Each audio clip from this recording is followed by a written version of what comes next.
Colombia es un país lleno de magia, pero también de sombras, donde la historia y la tragedia dejaron huellas que, según dicen, aún se niegan a descansar. Hoy te llevaré a recorrer los 5 lugares más embrujados de Colombia, sitios donde quienes han estado aseguran que algo los observaba.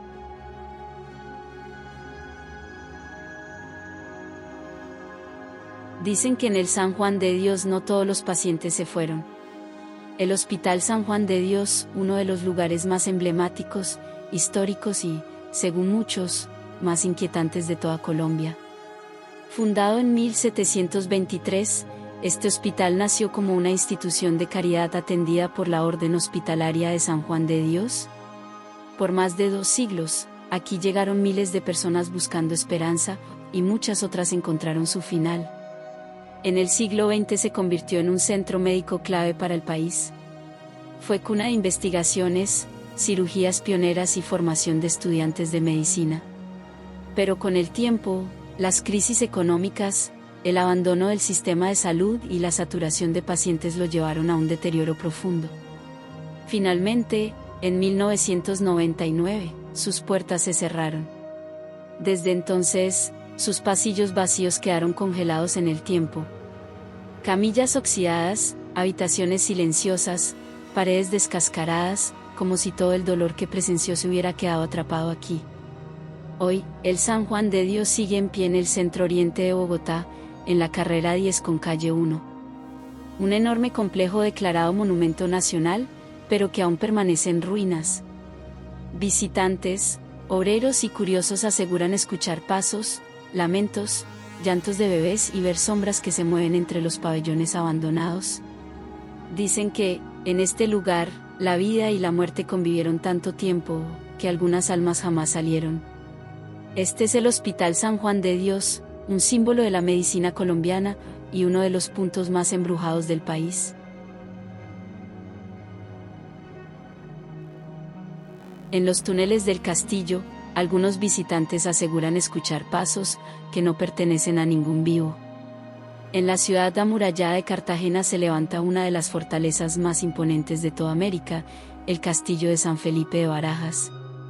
Su historia comienza en 1657, cuando los españoles lo construyeron para defender la ciudad de piratas, corsarios y ejércitos enemigos. Durante siglos fue escenario de batallas sangrientas, resistencia y estrategias militares que definieron parte de la historia del Caribe. El castillo está ubicado sobre el Cerro de San Lázaro, un punto estratégico que permitía ver cualquier amenaza que se acercara desde el mar. Pero también fue un lugar de encierro, tortura y muerte para prisioneros que jamás lograron salir. Su red de túneles es uno de sus elementos más inquietantes.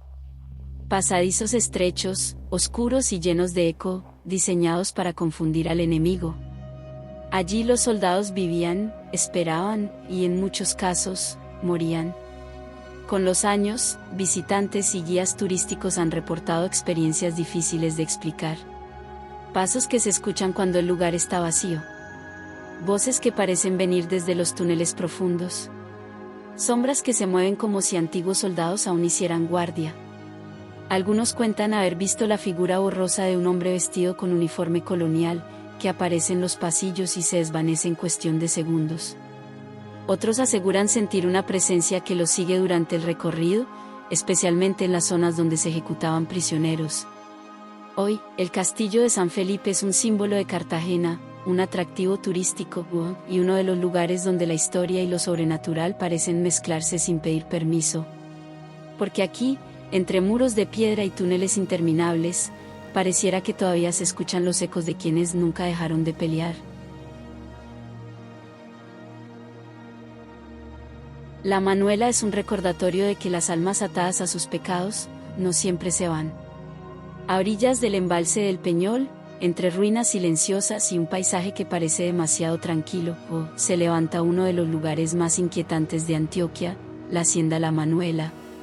Construida en los años 80 por Pablo Escobar, este enorme complejo fue uno de sus lugares favoritos para descansar. Piscinas, lujos, embarcaderos privados, todo diseñado para ser un refugio lejos de la mirada del Estado. Pero en 1993, La Manuela fue devastada por un atentado con más de 200 kilos de explosivos. La explosión lo destruyó casi todo, dejando la casa reducida a escombros, muros partidos y un silencio que aún pesa en el ambiente. Hoy, lo que queda de la hacienda son ruinas bañadas por la humedad, habitaciones abiertas al viento, y un eco extraño que parece repetirse en cada rincón. Guías y visitantes aseguran que al caer la noche se escuchan sonidos que no deberían estar allí, pasos sobre los pisos rotos, murmullos que vienen desde habitaciones sin techo, y risas apagadas que parecen flotar sobre el lago. Algunos afirman haber visto luces moverse dentro de la casa, como si alguien caminara con una linterna entre las ruinas, a pesar de que el lugar esté completamente vacío. Otros hablan de una figura masculina que se ve en el segundo piso, de pie, mirando hacia el agua. Cuando intentan acercarse, simplemente desaparece. La hacienda La Manuela es hoy un destino turístico, un recuerdo del pasado, y un sitio donde muchos sienten que las sombras del cartel aún no se han ido. Un lugar hermoso por fuera, pero que guarda una energía pesada, como si alguna parte de su historia nunca hubiera terminado de contarse.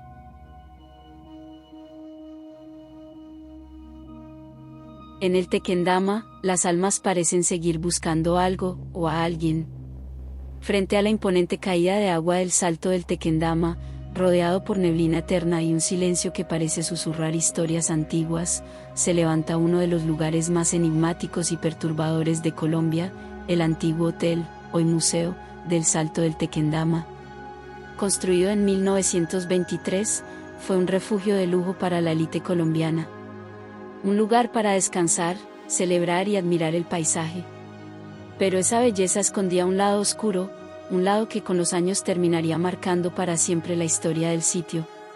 Durante décadas, este lugar se convirtió tristemente en un punto donde muchas personas tomaron la decisión de quitarse la vida. Historias que comenzaron a multiplicarse, generando un ambiente cargado de tristeza y misterio.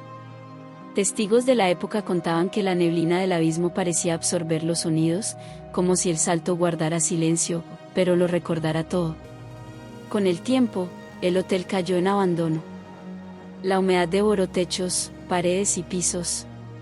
El viento que entraba por las ventanas rotas parecía traer consigo ecos del pasado. Lo que fue un sitio elegante, terminó convertido en una estructura fría, deteriorada y profundamente inquietante.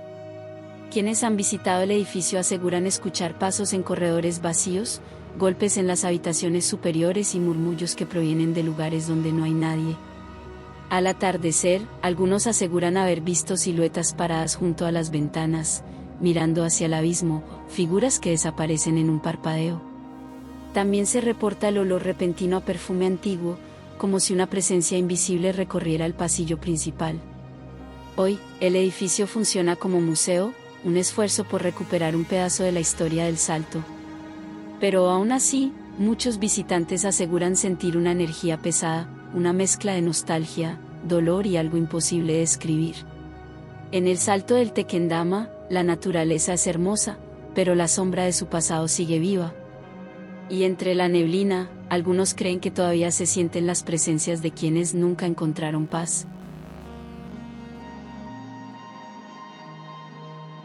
Dicen que en el cementerio central la muerte no es lo que más asusta, sino lo que queda después.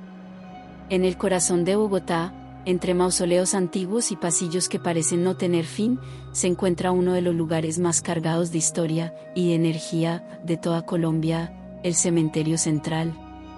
Fundado en 1836, este cementerio fue concebido como el principal destino de descanso para personajes ilustres del país. Presidentes, escritores, científicos, poetas y miles de ciudadanos anónimos descansan aquí, convirtiéndolo en uno de los sitios más simbólicos y antiguos de la capital. A lo largo de los años, el cementerio central ha sido escenario de rituales religiosos, actos políticos, historias familiares, y también de leyendas que se han transmitido de generación en generación. Pero lo que más inquieta a quienes lo visitan no es solo su historia, sino la sensación de que en este lugar nunca estás completamente solo. Trabajadores y visitantes aseguran haber escuchado voces entre las bóvedas cuando el cementerio está completamente vacío. Murmullos que parecen llamar por su nombre a personas que nunca han estado allí. Otros afirman ver sombras moverse entre los mausoleos, figuras que caminan lentamente y desaparecen al acercarse. Especialmente en la zona de personajes históricos, donde muchos dicen sentir una energía densa, pesada, como si el pasado todavía respirara. Una de las historias más comentadas es la de una mujer vestida de negro, que se aparece cerca del sector antiguo. Algunos aseguran que se acerca a hablar, que pide una dirección, y cuando miran de nuevo, ya no está. También se habla de luces que se encienden sin explicación, pasos detrás de los visitantes y el sonido de llaves que tintinean en pasillos donde nadie debería estar. Hoy, el cementerio central continúa siendo un punto cultural histórico de Bogotá, pero para muchos, también es uno de los lugares más embrujados del país. Porque en estos pasillos silenciosos, la muerte no es lo único que habita. Aquí, entre tumbas centenarias, algunos dicen que las historias aún no han terminado de contarse. Estos fueron unos de los 5 lugares más embrujados de Colombia. ¿Has visitado alguno de ellos, o visitarías alguno? Te leo en los comentarios. Si esta historia te estremeció, no olvides dejar tu like, compartir el video y suscribirte a Archivo Oculto, donde cada semana abrimos un expediente que desafía la historia y al silencio. Nos vemos en el próximo caso.